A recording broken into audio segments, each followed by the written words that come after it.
Does the objective energy of the roof make you feel like you're missing out on life? FOMO. FOMO. Yeah. FOMO. Fear of missing out. Hi, I'm Vaness Henry, and I'm a 6'2 manifestor. I'm Derek Henry, and I'm a 6'2 generator. And this is our show on the roof.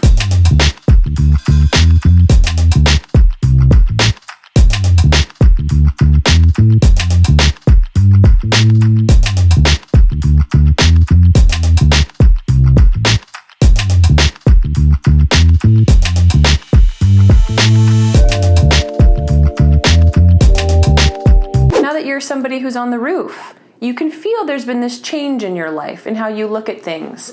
It's very hard to make decisions that go against your morals and your moral compass. Do you ever feel like you're missing out on things?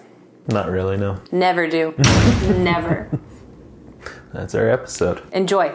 No, I will expand. I love to expand. I love a good expanding. The way the objective energy of the roof feels for me, I don't want to participate. I don't want to participate in all that stuff going on over there. Yawn. Oh my gosh. People get caught up in these things that just don't matter, that are unnecessary. Yeah. Do you know what I mean? I'm not worried about participating in what's going on over there. I'm not worried about missing out on what's going on over there. I don't want to participate. Not interested. Not interested. There is this thing about the 6 line consciousness that was 6 in the conscious profile. It represents how your awareness is. Genuinely sees certain things and certain angles that others sometimes don't even have the possibility of seeing or understanding. Right. So from that perspective, sometimes there can be like a loneliness. You don't relate to people you used to relate to. Where was I? Right. Can you speak to that? Is that true for you? I don't know. That's how it feels for me. Not really. Okay, cool. Good chat. Love when you join in and help articulate these things. When you look back at some of your old relationships and the people that you have bonds with, Like, yeah. I can think of some friends you've had who've done some f***ed up and then I say to you, that's f***ed up. You're like, holy yeah, that is kind of wild. Someone you're like, this is my friend, I love this person, oh, I got all this history with them. And now you're from this like adult perspective really. We're like, hey, that's not cool, and I kind of went along with that. What are you looking for from me again?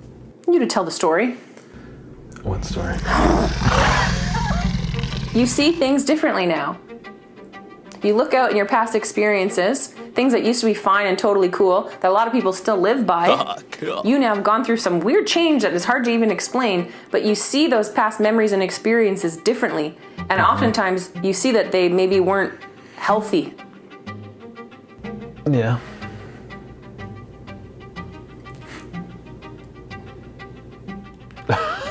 I don't know what you're looking for. I literally am just trying to prompt you to speak. And it just ends with me just telling the story because that's what happens all the time. Yeah, I don't know what you're looking for. Okay, I'd like you to read number 22 there again. The objective energy of the roof make you feel like you're missing out on life? No, it does not. So now, what we would normally be doing is we would be going deeper into that question and exploring it and understanding it. So we have to understand, well, what is objective energy? You know how you look at things that don't want to get involved? Yes. Don't want to participate? That's what we're talking about. Yes. But there needs to be this assessment period where you're like realizing that you see it differently and don't want to care. And we're looking for examples from you. I don't know. I'm tired. It tired me. I'm over it. Yeah. We'll move on. Yeah. FOMO, is that something that you ever, when you were younger, the fear of missing out on things?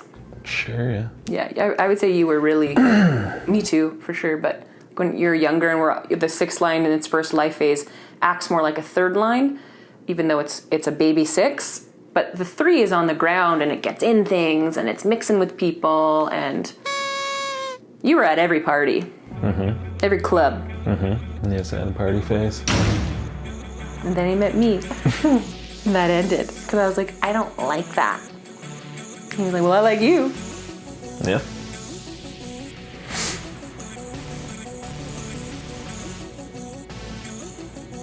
What? I just really wish you could sometimes see what you contribute to the conversation. Yes. Not a lot, no, yeah. That's what I thought I was here for. Sound effects? Yeah. That comes in production after. You still need to participate with the event. This is perhaps an example of something Derek just has no interest in participating in. Not true. He does like our show. He does talk about our show. I make him set up everything, lights, cameras, audio, because I just don't have the energy. Yeah.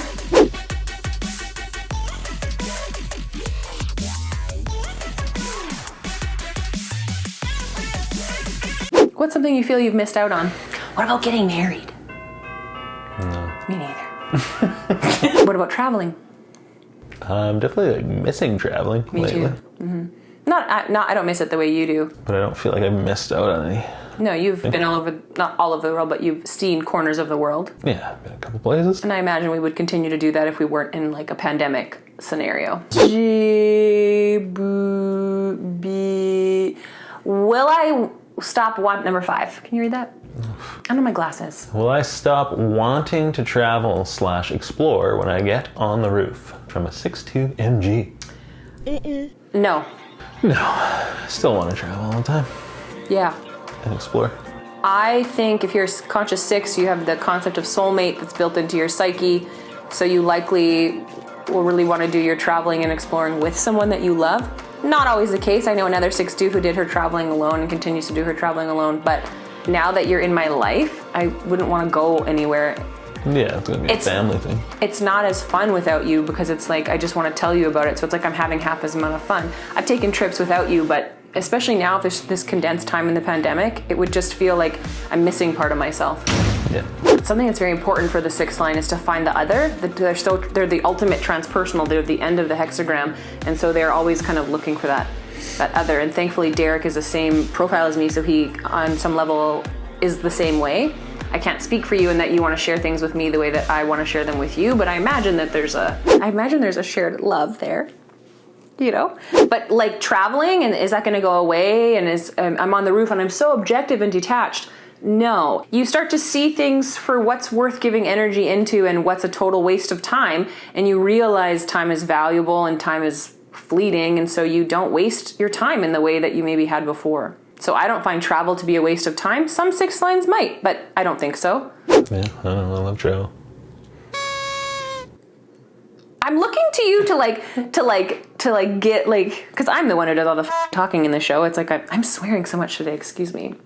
It's totally fine. I don't know why that's coming out of my. Who did I just engage with or something? The other day we're driving in the car and I'm singing a song with our kid and he's like, "Mom, what's f***ed up mean?" And I was like, "Oh, okay. Well, let's try and explain this." We allow him to say swear words if they're like in a song because you're singing and whatever, and we don't really scold him, or we don't really scold, but it's not appropriate to just say. But I'm trying to describe what f***ed up means. And I'm like messed up, like you're not feeling good. And he's like, huh, okay, so maybe that's where it came from, because he put it in my head. My 6-year-old was like, what does f***ed up mean? And I'm like, it sounds so awful in his little tiny voice. Yeah, it was weird coming out of his mouth. We're in the front seat, we're just laughing. It's like, that was really harsh. How can we, let's explain here. Parenting, eh? Yeah, it's fun. It's really fun. But FOMO, I don't really feel is a thing on the roof. No. You don't really want to stop traveling. No. If anything, it ramps up. Yep. Because you just want to get away, you want to see it all. I'm also a shores person, so that maybe is a little bit extreme for me. But you're caves, and I find that you really like to travel, so. I do. I like seeing what's out there. Yeah, me too. Exploring the world.